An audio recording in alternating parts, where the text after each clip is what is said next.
नमस्कार। प्रभा साक्षी news network के खास कार्यक्रम शौर्य पथ में आप सभी का स्वागत है। रक्षा मंत्री राजनाथ सिंह की मोरक्को यात्रा और वहां टाटा एडवांस्ड सिस्टम्स लिमिटेड यानी TASL की नई अत्याधुनिक रक्षा विनिर्माण इकाई का उद्घाटन न केवल भारत मोरक्को रिश्तों में ऐतिहासिक क्षण है, बल्कि यह भारत की वैश्विक रक्षा क्षमताओं और रणनीतिक विस्तार का भी प्रतीक है।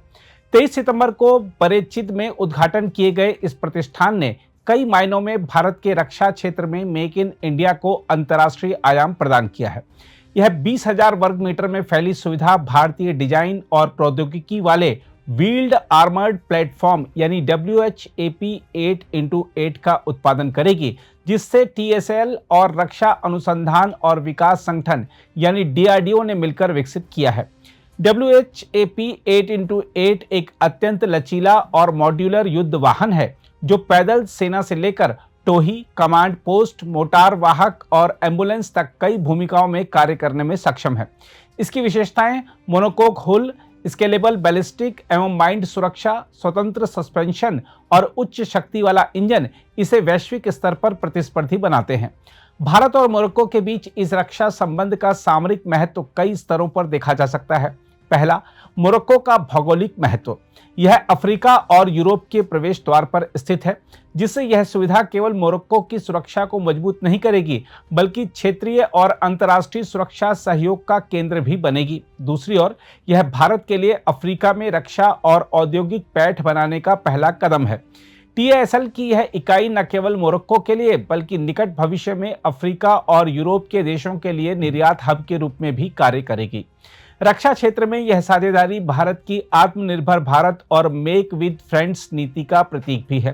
राजनाथ सिंह ने उद्घाटन समारोह में स्पष्ट किया कि भारत की आत्मनिर्भरता का मतलब अलगाव नहीं है, यह रणनीतिक स्वतंत्रता हासिल करने और अंतर्राष्ट्रीय सहयोग को बढ़ावा देने का मार्ग है। देखा जाए तो भारतीय कंपनी का यह पहला रक्षा निर्माण प्रतिष्ठान अफ्रीका में स्थापित होना भारत की वैश्विक रक्षा क्षमता और तकनीकी नेतृत्व को रेखांकित करता है। इसके अलावा दोनों देशों के बीच हाल ही में हुए रक्षा समझौते का महत्व भी कम नहीं है। यह समझौता केवल युद्ध उपकरण के आदान प्रदान तक सीमित नहीं है। इसके तहत संयुक्त प्रशिक्षण, क्षमता निर्माण, रक्षा उद्योग सहयोग और तकनीकी साझेदारी को भी बढ़ावा मिलेगा। इससे दोनों देशों की सेनाएं उच्च तकनीक वाले युद्ध अभियानों के लिए तैयार होंगी और यह संयुक्त सुरक्षा और स्थिरता के लिए एक मजबूत आधार तैयार करेगा। हम आपको बता दें कि भारत मोरक्को रक्षा सहयोग का अंतर्राष्ट्रीय स्तर पर भी गहरा प्रभाव पड़ेगा। अफ्रीकी और यूरोपीय बाजारों में भारतीय रक्षा तकनीक की विश्वसनीयता बढ़ेगी। यह न केवल रक्षा निर्यात में वृद्धि करेगा, बल्कि वैश्विक मंच पर भारत की रणनीतिक भूमिका को मजबूत करेगा। इससे अफ्रीका में भारत की रणनीतिक उपस्थिति बढ़ेगी और वैश्विक सुरक्षा और शांति में भारत की भागीदारी को नए अवसर मिलेंगे। देखा जाए तो TASL की इस इकाई का संदेश स्पष्ट है। भारत अब केवल रक्षा उपकरणों का उपभोक्ता नहीं, बल्कि निर्माता और निर्यातक भी है। मोरक्को में पहली भारतीय निजी रक्षा निर्माण इकाई का खुलना यह संकेत देता है कि भारत का वैश्विक रक्षा उद्योग अब व्यापक सहयोग और अंतर्राष्ट्रीय साझेदारी की ओर अग्रसर है। स्थानीय घटकों की 33% हिस्सेदारी के साथ उत्पादन की शुरुआत, जो भविष्य में 50% तक बढ़ेगी, यह दर्शाती है कि यह परियोजना मोरक्को की स्थानीय अर्थव्यवस्था और कौशल विकास में भी योगदान देगी। रोजगार सृजन और स्थानीय क्षमता निर्माण के साथ साथ यह मॉडल शांति और स्थिरता के लिए एक वैश्विक उदाहरण भी बनेगा। इस साझेदारी का दीर्घकालिक लाभ भारत के लिए रणनीतिक और आर्थिक दोनों तरह से होगा। रणनीतिक रूप से यह रक्षा औद्योगिक आधार को अंतर्राष्ट्रीय स्तर पर मजबूत करता है और अफ्रीकी महाद्वीप में भारत की उपस्थिति बढ़ाता है। आर्थिक रूप से यह रक्षा निर्यात को बढ़ावा देगा और भारतीय कंपनियों को वैश्विक बाजार में प्रतिस्पर्धा का अवसर देगा। कहा जा सकता है कि रक्षा मंत्री राजनाथ सिंह की मोरक्को यात्रा और TASL की नई उत्पादन इकाई केवल औपचारिक उद्घाटन नहीं है, यह भारत मोरक्को संबंधों में एक नई रणनीतिक गहराई, वैश्विक रक्षा सहयोग में विस्तार और भारत की अंतर्राष्ट्रीय सुरक्षा भूमिका को मजबूती प्रदान करने वाला महत्वपूर्ण कदम भी है। यह कदम दिखाता है कि कैसे आत्मनिर्भरता और अंतर्राष्ट्रीय सहयोग को संयुक्त रूप से अपनाकर भारत न केवल अपने हितों की रक्षा कर सकता है, बल्कि वैश्विक शांति और स्थिरता में भी योगदान दे सकता है। बहरहाल, आइए देखते हैं रक्षा मंत्री राजनाथ सिंह ने इस अवसर पर अपने संबोधन में क्या बड़ी बातें कही हैं। मेरे लिए यह प्रसन्नता की बात है कि मैं आज यहाँ टाटा एडवांस सिस्टम्स लिमिटेड की state of the art defence manufacturing facility के उद्घाटन के इस ऐतिहासिक अवसर पर यहां मौजूद हूं। यह सिर्फ एक नए प्लांट का उद्घाटन नहीं है, बल्कि भारत और किंगडम ऑफ मोरक्को की लंबी और इवॉल्व होती फ्रेंडशिप के एक नए अध्याय की यह शुरुआत भी है। फ्रेंड्स, भारत और मोरक्को सदियों से समुद्री व्यापार, सांस्कृतिक आदान प्रदान और म्यूचुअल रेस्पेक्ट की कड़ियों से जुड़े रहे हैं। पिछले कुछ वर्षों में हमारा संबंध एक मल्टी फैसेटेड पार्टनर के रूप में विकसित हुआ है, जो इकोनॉमिक एंड कल्चरल कोऑपरेशन तथा पीस एंड स्टेबिलिटी के सिद्धांतों में म्यूचुअल रेस्पेक्ट पर आधारित है। हाल के वर्षों में हम दोनों देशों ने कई ऐसे क्षेत्रों की तलाश की है जहां आपसी सहयोग से हमें बेहतरीन परिणाम मिले हैं। इसमें रिन्यूएबल एनर्जी से लेकर फर्टिलाइजर्स, इंफॉर्मेशन टेक्नोलॉजी से लेकर टूरिज्म और अब एक बहुत ही महत्वपूर्ण क्षेत्र डिफेंस और एडवांस मैन्युफैक्चरिंग भी शामिल है। इसी कारण मैं मानता हूं कि आज का यह आयोजन केवल एक इंडस्ट्रियल माइलस्टोन नहीं है, यह दोनों देशों के बीच बढ़ते हुए स्ट्रेटेजिक कन्वर्जेंस का एक सशक्त प्रतीक है। आज जब हम भारत के leading private sector defence enterprise का स्वागत मोरक्कन की धरती पर कर रहे हैं, तो आज का दिन हमारे साझा संकल्प को और मजबूत कर रहा है। साथियों, इस फैसिलिटी की स्थापना वास्तव में एक ऐतिहासिक क्षण है। यह उन शुरुआती विदेशी डिफेंस मैन्युफैक्चरिंग प्लांट्स में से एक है जिसे किसी भारतीय कंपनी ने स्थापित किया है। यह केवल टाटा एडवांस सिस्टम्स के लिए ही नहीं, बल्कि पूरे इंडियन डिफेंस इंडस्ट्री के लिए एक बहुत ही उल्लेखनीय कदम है। साथियों, टाटा ग्रुप पिछले 150 वर्षों से भारत की इंडस्ट्रियल जर्नी के केंद्र में रहा है। स्टील से लेकर सॉफ्टवेयर और ऑटोमोबाइल से लेकर एविएशन तक टाटा ने हमेशा बिजनेस एक्सलेंस को गहरी सोशल रिस्पांसिबिलिटी की भावना के साथ जोड़ा है। इस परंपरा में टाटा एडवांस सिस्टम्स लिमिटेड का स्वाभाविक विस्तार एरोस्पेस और डिफेंस के क्षेत्र में भी हुआ है। केवल एक दशक से थोड़े अधिक समय में ही टीएएसएल ने ऐसी क्षमताएं विकसित कर ली हैं जो ग्लोबल स्टैंडर्ड्स के हैं, चाहे वो एयरक्राफ्ट स्ट्रक्चर्स हों या मिसाइल्स हों या एडवांस्ड आर्मर्ड व्हीकल। आज भारत के बाहर अपना पहला डिफेंस मैन्युफैक्चरिंग प्लांट स्थापित करके टाटा परिवार ने न केवल दूरदृष्टि और आत्मविश्वास का ही परिचय दिया है, बल्कि मोरक्को की स्ट्रेटेजिक लोकेशन और क्षमता को पहचान कर भारत मोरक्को संबंधों की मजबूती को भी यह प्रदर्शित किया है। साथियों, मुझे बताया गया है कि 20,000 स्क्वायर मीटर्स में फैली यह फैसिलिटी एक एडवांस्ड आर्मर्ड कॉम्बैट व्हीकल का निर्माण करेगी, जिसमें मोबिलिटी, प्रोटेक्शन और फायर पावर के नवीनतम गुण शामिल होंगे। यह आर्मर्ड प्लेटफॉर्म भारत के defence research and development organisation यानी डीआरडीओ के साथ साझेदारी में विकसित किया गया है। यह भारत की स्वदेशी डिफेंस टेक्नोलॉजी और हाल के वर्षों में विकसित हुए हमारे रिसर्च एंड डेवलपमेंट के इकोसिस्टम का यह परिणाम है। इस परियोजना की लोकल इंटीग्रेशन के प्रति कमिटमेंट इसको विशेष बनाती है। मुझे बताया गया है कि शुरुआत से ही लगभग 1/3 कंपोनेंट्स और सब सिस्टम्स मोरक्को में सोर्स्ड और असेंबल्ड किए जाएंगे और आने वाले वर्षों में लोकल वैल्यू एडिशन की हिस्सेदारी कुल उत्पादन का आधा होने की संभावना है। इसलिए यह केवल एक एक्सपोर्ट इंपोर्ट ट्रांजैक्शन नहीं है, बल्कि एक रियल पार्टनरशिप है जो मोरक्को के भीतर कैपेसिटी बिल्डिंग करती है और साझा विकास के लिए एक मजबूत आधार भी तैयार करती है। दोस्तों, इस कोऑपरेशन के इकोनॉमिक बेनिफिट्स उतने ही महत्वपूर्ण हैं जितने इसके टेक्नोलॉजिकल बेनिफिट्स।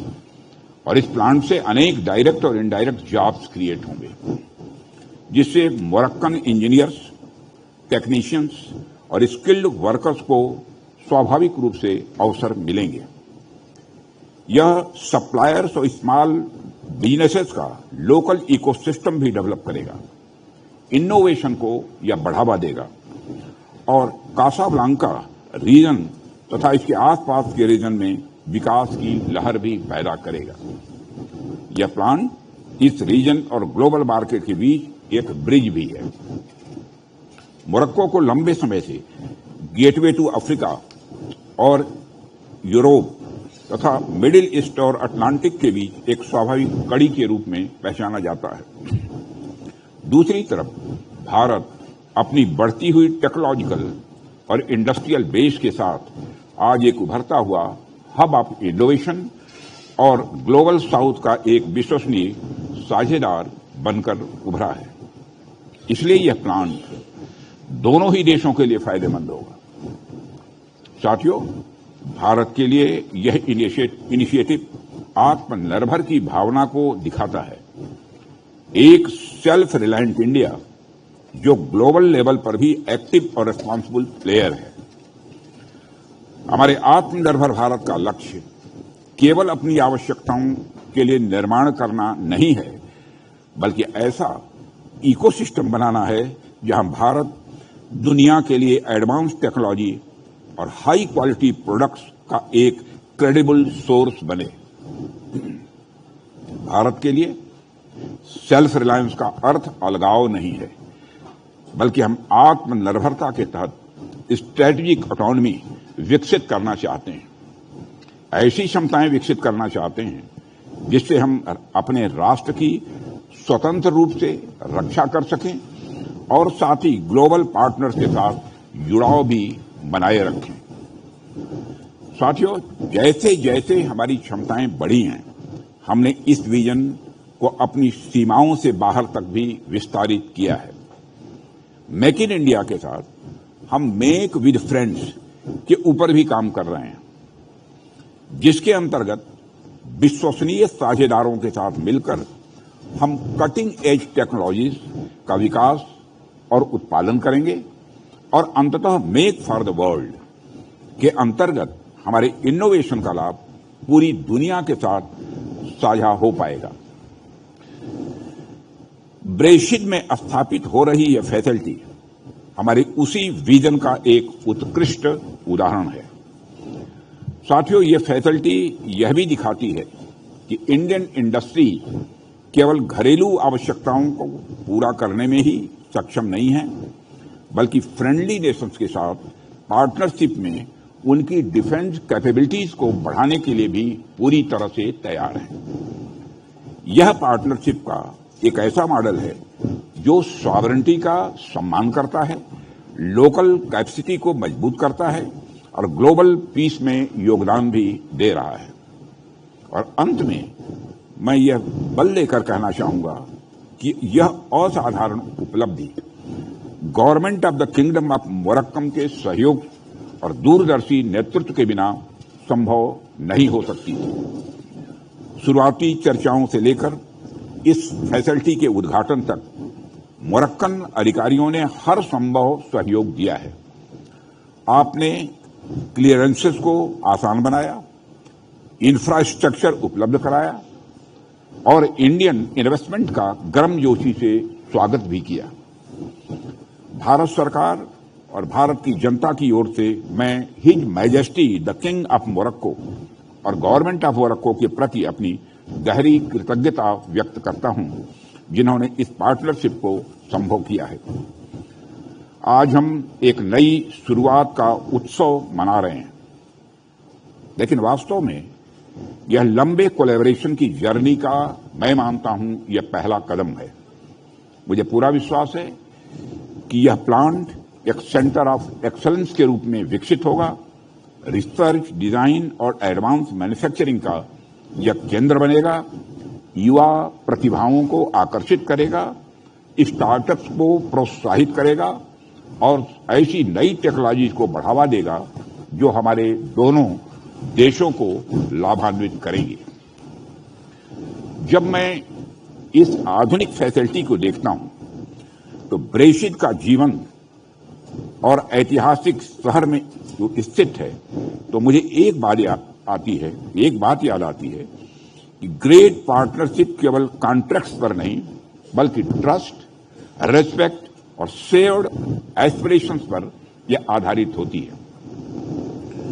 भारत और मोरक्को दोनों प्राचीन सभ्यताएं इसे हमेशा समझती रही हैं और आज जब हम अपनी ताकत को डिफेंस टेक्नोलॉजी और इंडस्ट्रियल कैपेबिलिटी में जोड़ रहे हैं तो हम उस कालजयी बंधन को और भी मजबूत कर रहे हैं। दोस्तों, यह प्लांट एक सिंबल है कि जब हम साथ साथ अपने सपने देखते हैं और साथ काम करते हैं तो हम क्या हासिल कर सकते हैं। यह प्लांट हमारे युवाओं को, चाहे वह भारत में हो या हमारे मोरक्को में हो, उन्हें इंस्पायर करेगा कि उनकी प्रतिभा का एक सिक्योर और इनोवेटिव दुनिया का निर्माण उनकी प्रतिभा कर सकती है। मैं इस ऐतिहासिक उपलब्धि के लिए रॉयल मोरक्कन आर्म्ड फोर्सेज और टाटा एडवांस सिस्टम को अपनी हार्दिक बधाई देता हूं। भारत सरकार की ओर से मैं इस नए वेंचर की सफलता की भी कामना करता हूं। यह प्लांट हमारी अस्थायी मित्रता का प्रतीक बने और आने वाली पीढ़ियों के लिए इनोवेशन और कोलैबोरेशन का एक दृढ़ स्तंभ बने, यह मैं कामना भी करता हूं। भारत की जनता की ओर से अपने दूरदर्शी नेतृत्व और भारत की डिफेंस कैपेबिलिटीज पर विश्वास के लिए मैं किंगडम ऑफ मोरक्को के प्रति अपनी गहरी कृतज्ञता व्यक्त करते हुए यहीं पर अपनी बात समाप्त करता हूं। अगर आप भी लेना चाहते हैं देश दुनिया की तमाम जानकारी तो आज ही सब्सक्राइब करें हमारे चैनल को। साथ ही नीचे दिए बेल आइकन को जरूर दबाएं ताकि हर अपडेट आप तक पहुंच सके।